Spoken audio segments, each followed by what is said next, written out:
Yun mga lods, good morning no. Bali ito yung ah kinuha nating ibon na galing kay Coach G Aviary no. Ilalagay ko yung Facebook account niya dyan sa baba. Tapos kung sino yung gustong mag-avail ng kanyang mga ibon, puro imported yun. May halo rin siyang mga ibang klase ibon, pero kadalasan puro imported. May pakita ko sa inyo kung ano yung binigay niya sa atin na ibon. Ito. Ayan.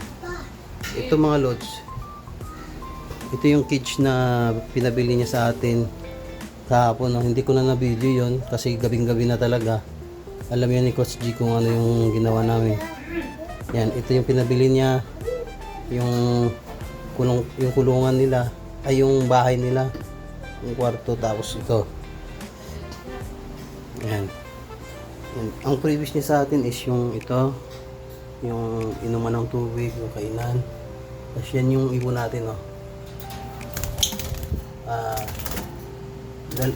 Yung breed dyan, yung nanay at tatay yan. Yan, yung lalaki, tapos yung babae, yung isa. Tapos yung anak na yan, yan yung tatlo. Yan, makita yung tatay. Yan, anak niya yan, isa, dalawa. Tsaka yung isa na nagsago, ayan yung blue, yung malayibo. Siya lang na iba, blue. Yung kapatid niya, dalawa is green. So yan. Yan. Coach G, salamat. Salamat talaga. Titry natin kung hanggang saan yung natin, no. Kaya natin na mag-alaga ng ibon. Kasi first time natin mag-alaga, kaya susubukan natin. Kung pala rin at dumami, ayun, sasali tayo sa sa mga pabiding. So yan lods, dito lang sila sa kusina. Gusto ko kasi hindi ko muna nilagay sa labas.